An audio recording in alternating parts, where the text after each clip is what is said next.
नमस्कार, मैं हूं ब्रिज द्विवेदी। कमोडिटीज के इस खास शो मेटल मीटर में आप सभी का स्वागत है। अमेरिका ईरान तनाव के बीच कुछ मेटल्स चमकते हुए दिखाई दिए। 3 मेटल सबसे इंपॉर्टेंट, कॉपर, जिंक और एल्युमिनियम, तीनों में हमने तेजी देखी। लेड स्टेबल है, निकल भी स्टेबल नजर आ रहा है। ऐसे में किस मेटल में दांव लगाया जा सकता है, क्या स्ट्रैटेजी हो सकती है, इस पर बातचीत की जाएगी। हमारे साथ जुड़ रहे हैं कमोडिटी समाचार सिक्योरिटीज के को फाउंडर और head of research Ankit Kapoor ji. Ankit sir नमस्कार, स्वागत है आपका द बोनस में। जी नमस्कार सर, एल्युमिनियम से शुरुआत करना चाहूंगा। लगातार हम लोग देख रहे हैं जब से तनाव बढ़ा है तब से एल्युमिनियम लगातार हम लोग एल्युमिनियम में तेजी देख रहे हैं। अभी भी 373 का भाव चल रहा है, आज भी हरे निशान में ही नजर आ रहा है। सर कैसे देखते हैं एल्युमिनियम को, क्या राय रखते हैं आप और कितनी तेजी और देख रहे हैं? हालांकि बीच बीच में प्रॉफिट बुकिंग आ रही है, जैसे कॉपर में हो गया, एल्युमिनियम में अभी वापस से हल्की प्रॉफिट बुकिंग हम लोग देख रहे हैं, लेकिन मजबूती बनी हुई है। सर आपकी क्या राय, इस तेजी की वजह क्या है और आगे का व्यू क्या है? क्या आप एल्युमिनियम को लेकर और बुलिश हैं यहां से? देखिए ब्रिज जी, यहाँ पे अगर बात करें तो एल्यूमिनियम और क्रूड ऑयल दोनों एक जैसा चलते हुए नजर आ रहे हैं। हम देख रहे हैं क्रूड ऑयल की प्राइसेस ऊपर जा रही हैं तो सेम एल्यूमिनियम की प्राइसेस भी ऊपर जा रही हैं। बाकी बेस मेटल्स अपने हिसाब से ही चल रहे हैं। अब वो कभी सिल्वर की तरफ मूव कर जाते हैं, कभी वो इंडस्ट्रियल मेटल हो रहे हैं, कभी वो टेंशन वाली स्थिति में रह रहे हैं। तो मार्केट के अंदर देखा जाए तो स्लगिशनेस अगर देखा जाए तो कॉपर में दिख रही है, लेड में दिख रही है, जिंक में दिख रही है। लेकिन अगर बात करें जाए एल्यूमिनियम में तो एल्यूमिनियम के अंदर स्ट्रेंथ अभी भी बनी हुई है। 366 का एक सपोर्ट है। जब तक 366 के ऊपर चल रहा है तब तक पॉजिटिव ट्रेंड बना रहेगा। एक बार 380 का रेजिस्टेंस उसको क्रॉस होने दीजिए। जैसे ही ये 380 का लेवल क्रॉस करेगा आने वाले टाइम में इसमें आप बड़ी तेजी देख पाएंगे। मुझे लगता है कि 400 का लेवल भी क्रॉस करता हुआ नजर आएगा। तो हाल फिलहाल में 366 का एक मेजर सपोर्ट है, उसके स्टॉप लॉस से बाइंग करी जा सकती है। आपको याद होगा हम एल्यूमिनियम के अंदर लगातार 320 323 से बात कर रहे थे, लगातार इसके अंदर तेजी चल रही है। अभी भी ट्रेंड पॉजिटिव है। जो फाइनल टारगेट पोजिशनल टारगेट है वो 390 से 420 का बना हुआ है। तो मेरा एक्सपेक्टेशन है कि कोई भी गिरावट अगर मिलती है तो 370 के आसपास खरीदी कर सकते हैं इंट्राडे में, लेकिन 366 का स्टॉप लॉस स्ट्रिक्टली मेंटेन करेंगे। ये सर का व्यू है एल्युमिनियम को लेकर, यानी डिप में खरीदारी की ही सलाह दी जा रही है। 380 से 400 तक का भी टारगेट दिखाई दे सकता है। तो एल्युमिनियम को लेकर सर बुलिश है, तो एल्युमिनियम पर आप लोग जरूर नजर रखिए। सर जिंक पर आपसे व्यू लूंगा। 348 का भाव चल रहा है, जिंक में भी तेजी कंटिन्यू है। सर क्या राय रहेगी, क्या सजेशन रहेगा ट्रेडर्स के लिए?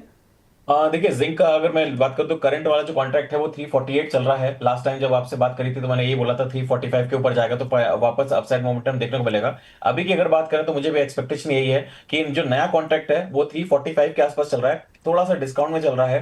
342 से 338 का सपोर्ट जोन रहेगा और रेजिस्टेंस यहाँ पे 350 का बना रहेगा। जब तक इस लेवल के रेंज में ट्रेड कर रहा है मुझे लगता है कि वीकली क्लोजिंग का इंतजार करेंगे तो ज्यादा बेटर रहेगा। फ्रेश कोई भी अगर ट्रेड लेना है तो मंडे से लेंगे तो ज्यादा बेटर रहेगा। ठीक है, ये सर का व्यू है जिंक को लेकर, तो उसके अकॉर्डिंग आप देखिए। सर कॉपर पर क्या राय रहेगी? 1274 का भाव चल रहा है, क्या यहां पर डिप में खरीदारी कर सकते हैं? देखिए कॉपर के अंदर कोई मोमेंटम नहीं दिख रहा है। बहुत टाइम से 1250 से 1290 के रेंज में एक ये फंसता हुआ नजर आया है और हमने देखा पूरे वीक में एक केवल कंसोलिडेशन रहा है, लेकिन फिर भी स्ट्रेंथ यहाँ पे बनती हुई नजर आ रही है। कॉपर में नेक्स्ट कॉन्ट्रैक्ट बताऊंगा जो अभी चल रहा है अप्रैल मई कॉन्ट्रैक्ट के अंदर 1280 रुपए के आसपास अगर मिलता है तो खरीदारी करके चलें। 1250 का स्टॉप लॉस रहेगा। आने वाले टाइम में 1350 तक के टारगेट्स देखने को मिल सकते हैं। सर लॉन्ग टर्म में तो जो आपके पहले के व्यू थे वही इंटैक्ट है, मतलब तेजी देख रहे हैं 1400 और उसी के आसपास कॉपर में? बिल्कुल, मैं अगर कॉपर की बात करूं तो कॉपर में सबसे ज्यादा मैं तेजी में हूं। आपको याद भी होगा कि आपने डेफिनेटली याद दिलाया है कि कॉपर के अंदर मैंने रिपोर्ट भी आपके साथ में रिलीज करी थी।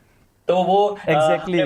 बाइंग लेवल हमारा था कि अगर आपको ये 1100 1150 के बीच में मिलता है तो पोजिशनल बाइंग करिए। 850 रुपए का स्टॉप लॉस है उसके अंदर और आने वाले टाइम में आपको 1600 1800 तक के भी टारगेट देखने को मिल सकते हैं। तो पूरा जो मार्केट है उसका ध्यान अभी गोल्ड सिल्वर क्रूड इन सब ये है, लेकिन अभी बेस मेटल्स पे किसी का ध्यान नहीं है। हम देखें ना लेड धीरे धीरे आज 196 197 पे आ गया और अगला कॉन्ट्रैक्ट तो 199 के आसपास चल रहा है। लेड में भी मैं लगातार एक ही चीज बोल रहा था कि लेड काफी अंडररेटेड कमोडिटी है, कोई इस पे ध्यान नहीं दे रहा है, लेकिन ये एक ऐसी कमोडिटी है जो आने वाले टाइम में आपको 240 तक के भी लेवल्स प्रोवाइड कर सकती है। मतलब वहां तक के भी लेवल्स हमको देखने को मिल सकते हैं। बहुत ज्यादा गिरावट मुझे लेड में नहीं दिख रही है। चाइना की तरफ से जो एक न्यूज आई है वो सबसे इंपॉर्टेंट है कि लेड में जो प्रोडक्शन है, जो उत्पादन है वो करीब करीब 12% तक कम हुआ है। तो इस वजह से हमने देखा है कि लेड एक ऐसा कमोडिटी है जो थोड़ा सा परफॉर्म करता हुआ नजर आ रहा है। जैसे जैसे डिमांड आगे बढ़ती हुई नजर आएगी हम इसके लेवल्स भी बढ़ते हुए नजर आएंगे। एक्सपेक्टेशन है कि 240 तक के टारगेट अचीव हो सकते हैं।